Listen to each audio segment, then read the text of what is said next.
Right, recording has started. Right, Boxing Bros UK, Chris. Andrew. Hi, guys. How doing, mate? Hi, Chris. All good? Yeah, all good, mate. All good. Right, so today we're going to be talking about Joe Opetaia versus Mairis Briedis. We're gonna do a video on every major fight on the undercard, and it's the first one because it's chief support. Is that right? I think it is. Yeah. Or is he chief support or is it Cordina? It's not Cordina, is it? It might be No, Cordina. either way, they're both. Cordina's a unification, and this is a long-awaited rematch because I think Joe Opetaia, because he didn't fight Mairis Briedis and he fought someone else, they stripped him, didn't they? Yeah. You know, when he fought on the day of reckoning, they stripped him of his title. He fought the English kid Zorro, didn't he? Yeah. Was it Zorro? I think it was Zorro. I think it was before Zorro. He fought another English kid.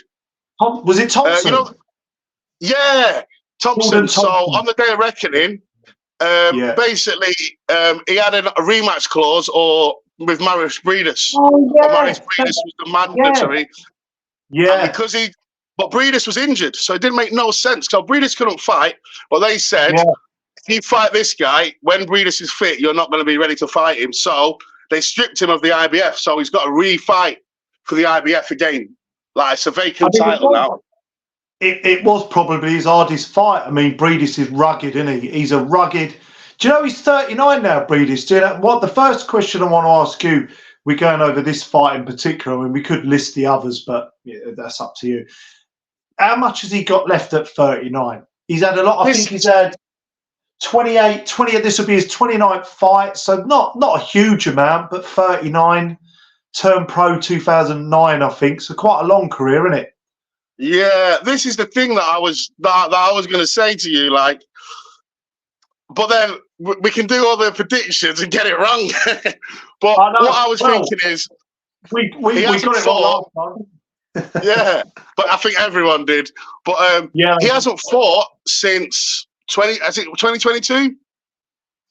Yeah, it's been a while. And then before that, he wasn't really active. He's been injured. He's old.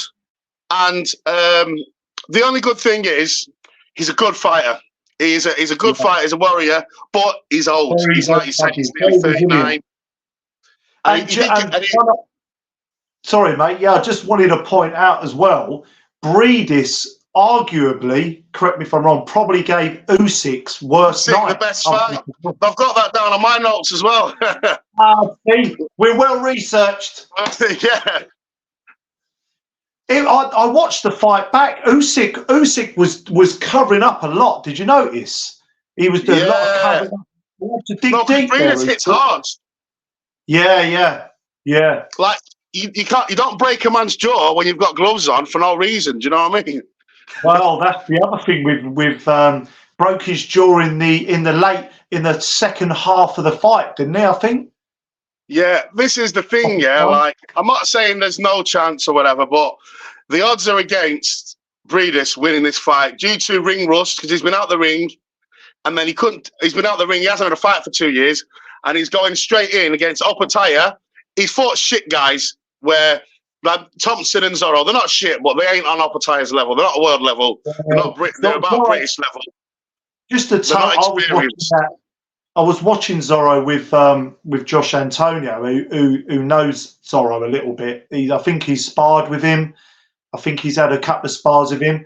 And to me, we were watching it, and Zorro didn't look like he wanted to be in the ring, let alone it was weird. You know what I mean? It's just like, I just think like Joe Opetaia, he fought Thompson, he fought Zorro, but they were lower. They weren't on his level. Well, he's been active. Yeah. So you're fighting a guy in Joe Opetaia who's been active. He's had 2 fights this year. It'll be his third one if he fights him. Like, no, not 2 fights. I think he's had 1 fight this year. Then he's having this one. Has he had 1 or 2? What, Opetaia? Yeah, this year. Is it just the one, isn't it? Zorro, he was on the was it the day reckoning card, wasn't it? Zorro, his last fight. No, but because he fought Thompson on the day of reckoning, and then he fought Oh, Zorro. Reckoning, and then who did he fight? What was the what card did he fight Zorro on? I forgot. I can't remember. I think it was a Saudi card. I'm pretty sure. Yeah, it must have been. Anyway, yeah. So he's either fought once or twice this year. He's been active anyway. Yeah. The point of the matter is, Joe Opetaia is active, and this time he's a bit more experienced. He's been in training camps. He's match fit and ready. So Briedis has got everything working against him, really. And he was winning that fight. And when he got his jaw broke, this Opetaia, he's a tough man. He didn't go down. He stayed in the fight. He was hugging a lot towards the end. Because obviously, if your jaw's broke and someone's whacking it, imagine the pain. And he was, I mean, understandably, because I imagine the pain, as you said, but towards the back end of the fight, he was getting hit a lot more, because at the start of the fight was on his feet a lot. He was in and out, and you could just tell that psychologically he must have been. But fair play to him for grinding it out. Do you know what I mean? That was show character, didn't it? Heart. And you can see, like, he's a warrior. He's younger, and like, you see his footwork. Like, he bounces it. He's in and out and on his toes, and he was having Briedis off. He was piecing him up, breaking him down. He was hitting him up that will. He's like, he was doing absolutely, and he's vicious as well. He's a vicious. He's that left hand of his is something criminal, isn't it? Jesus Christ! When he lets that go, I didn't realise that. Do you know he's like damn near 6'4" as well? He looks tiny, doesn't he? He looks small. He's very, he looks lean. He's lean and wiry for the weight, isn't he? Yeah, I think he'll stay at cruise. I don't think he's big enough to go up to heavy. Yeah. Well, have you know Eddie? I've heard Eddie Hearn twice say, "Oh, I can see Opetaia moving up to heavyweight." But again, then it comes into the argument that we might have about cruiserweight stepping up to heavyweight. He's got the speed. Well, let's look. Michael Hunter looks small, and before he went off the rails, he handled himself well at heavyweight. Yeah, that's true. That's true. But I mean, there was something. I've forgotten his name now. Johnny Nelson was saying, he was reacting. I'm going off here, so it will bring me back swiftly. Yeah. But he was saying he didn't buy into Fury's beliefs that cruiserweights can never, because he said it's only really the top heavyweights that the cruiserweights struggle with. That was Johnny Nelson's opinion, but otherwise they cannot do well. But they don't always struggle. They don't always. Yes, I don't buy into the fact. I know there's a big weight difference, and we've obviously got that Bridgerweight now. But I think if you're skilled enough, then it can do anything. It can make. I mean, Usyk shown. Look at what's his face? The light heavyweight. Michael Spinks, who Tyson knocked out in like 3 rounds? Oh, yeah. There was no cruiserweight division, so he moved up from light heavy, and Larry Holmes was elite. Had about 10 world title defenses, undefeated, beat everybody, and he moved up from light heavy and destroyed Larry Holmes. Obviously, he got beat by Tyson, but it just goes to show, like, they can compete. If you're skilled enough, you can compete. And I think Tyson was just trying to fill his own head with confidence. No, not fill his own head. He's trying to con the casual fans. Look, cruiserweights don't beat elite heavyweights. That's just how it is. Believe me, because I'm sure I don't know what I'm talking about. Like, he's trying to convince everyone else, the casuals, to be backing him. He loves to kind of streamline his narrative, doesn't he? And he likes to kind of, he likes to try and hoodwink people, but to a degree, he's got a point. I mean, we're going to see next month anyway whether the size will be too much for Usyk to match up. Only time will tell. So, well, anyway, we digressed. We digressed. But Opetaia, yes, I think. Do we? Can we? Can we fight going? I see it. How I look at it, you pointed out some good factors: inactivity and Briedis, 39, father time catching up to him. Father time waits for no man, as they say. Mm-hmm. Did well in 2022 when they fought. I think he'll be durable for the first half of the fight. This is just my kind of, again, could be wrong. I think he'll be durable for 5 or 6 rounds, but I imagine Opetaia getting to him, breaking him down, and I envisage maybe a stoppage 8-9, Opetaia to knock him out in 8 or 9. I don't think it'll be early though. No, But, yeah. What do you think? I reckon I'm in total agreement with you there. I think it's not gonna, because obviously Briedis he's a wily old fox, so he's got experience. But I just feel like he's like I said before. Do you think he'll try and old man him a bit? Yeah, I think he's just going to try old man him a bit of spoiling tactics. I think I think Opetaia is going to win all the way through, but he's not going to. He's just going to be breaking him down a late stoppage, like you said. That's what I reckon. Because one point I do think, Opetaia might take his time a bit more, obviously. But then I don't know, because he's a bit of a. He seems a bit vicious, a bit of a warrior. But I think he might be wary about getting his jaw broke again. Because Briedis has got power. Yeah. I think I watched that back. I swear he hit him with a punch and followed through with an elbow. I think that's how he broke his jaw. Oh God! Oh, it could. I think he might have done. I'll have to watch that bit back. I watched it last night. I'm not 100%, but the way it looked, like the punch that they think it is, and when it was, it's like like he hit him and then bang. That's how he broke the jaw, like just a complete follow through. Done what we now call a KSI. He likes to throw an elbow, doesn't he? Old KSI. So but I think that's how it's going to go, and I just don't. It's going to be competitive, I believe, because Briedis, you've got to give him his respect, but I don't see how he wins. No, I didn't realise. I know he had a good KO ratio. I think he's got 19 knockout. Yeah, 79% KO ratio, Opetaia. But then, other than Briedis, I mean, Zorro was good at British level. I mean, the question I was going to ask, if he does indeed stop Briedis late, do you think he needs to really sort of go up another level, or do you think he's on a nice trajectory? No, I think if once he gets rid of Briedis, he gets his title back. But this is the problem. I don't know. It's just my opinion. The other cruiserweights, they don't want the smoke with Opetaia. Billum Smith, they don't want to fight him. I'm telling you now, Billum Smith don't want to fight him. He don't want to fight Opetaia. All the other cruiserweight champions, they do not want no parts of him whatsoever, or they would have fought him already. They don't want that smoke, do they? The thing is, I guess at the moment, would you say he's becoming a bit of a name? I mean, he's still, I would say, the purists would know him. With the casual fans, maybe not so much.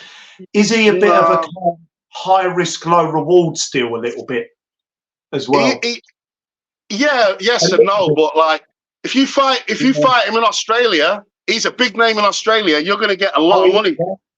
Yeah, and he's fighting on the Saudi cards, so you're going to get. Yeah, he's not a big name if you want to fight him in America or England, but if you want to fight him in Saudi, you're going to get paid. You want to fight him on so they're just. I just think that they don't. There's money there to fight this guy. I just don't think they want any parts of him. They don't want to fight him because React Paul was his mandatory. Richard Paul, wasn't he? Yeah. He pulled out the first bit. He bottled it. He says. He said, "Oh, my management said it wasn't the right thing." Blah blah blah. Because basically Eddie Hearn signed him, and then Boxer, because they got that thing with Matchroom and all that. But that's just I hate boxing politics. It just gets in the way. I know, and React Paul, he struggled a bit against Chris Billum Smith, didn't he, a few years ago? Then he kind of come back. We'll have to look at that as well. Yeah, but I mean, do you see any of those guys? Chris Billum Smith. I think Lawrence Okoye's going up to heavyweight, but I don't think any of that. I know Chris Billum Smith's a durable guy, but I don't think they'd any of them would fancy. Who's the champions though? Who are the other ones? Oh God, who the other cruiserweight? You got Billum Smith. Yeah, Billum Smith. Oh bloody hell! It's gone out, mate. Who is it? Seconds. Let me see if I can. No. Yeah. Oh yeah. See if we can get it up. Yeah, right. Hold on, guys. I don't know what's going to be showing on the screen, but cruiserweight champions. Let's jog the memories. Right. Ah, 1 second.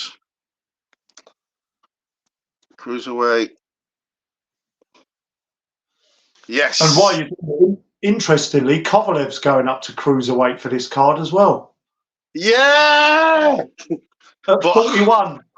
Probably we'll have to do a little one on that. Like, so the WBC cruiserweight champion, as of now, or no, yeah, is Noel Mikhailian.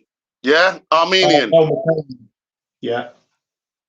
Yeah. I'll be honest with you, I'd completely forgotten about Mikhailian. Yeah. Oh, here we go. Here's all the rankings. That's it. That's what we want. That's what we want. Yeah. Nice bit of content for the video. Yeah. Right. Come on. Oh. Technology is failing us. I know. I just want to see that. I just want to see who all the champions are. And it's just giving me all these bloody these writings.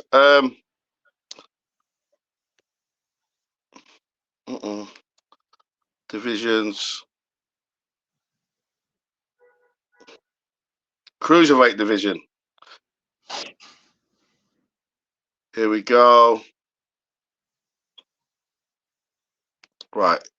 Cruiserweight division. Oh, so we've just got the Armenian guy. Mairis, Briedis, and Opetaia have got the IBF. Chris Billensmith's the WBO. So who's on WBA then? Who's got the WBA? It's not vacant, is it? To claim had led to discussion of. Oh, Zerdo Ramirez. Oh, Ramirez. Yeah, Ramirez. Zerdo Ramirez. Yeah. Well, this is what needs to happen. Let me come back. Ramirez is the WBA.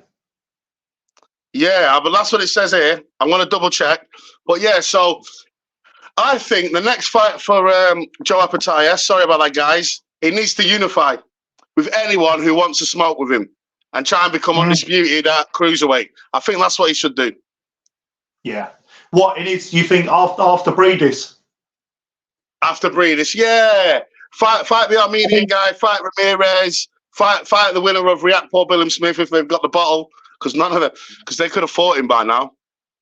Yeah, that's been ongoing as well. He was his mandatory.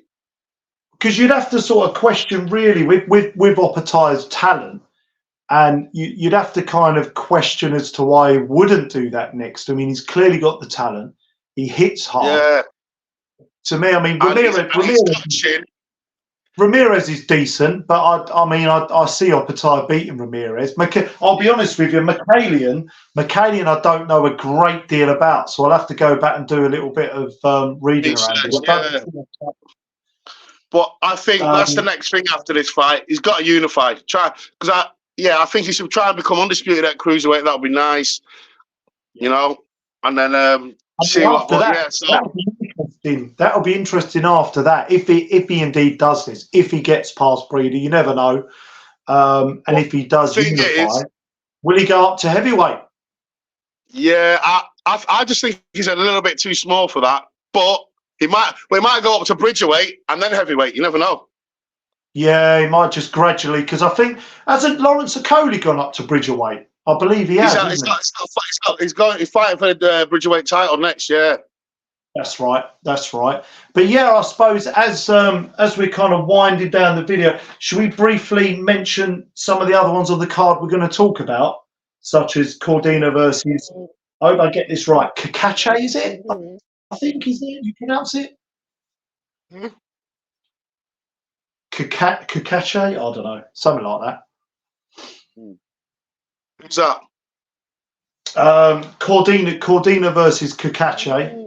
I think we'll do a separate video for Joe Cordina. Yeah. Yeah. So when are you free? Wait, I must end the recording. Hold on. Wait. Right, we're going to wrap this up, guys. We digressed a bit there. Boxing Bros UK, like and subscribe, please, please. And final thoughts. Joe Opetaia for the win, late stoppage. That's what I'm going for. You?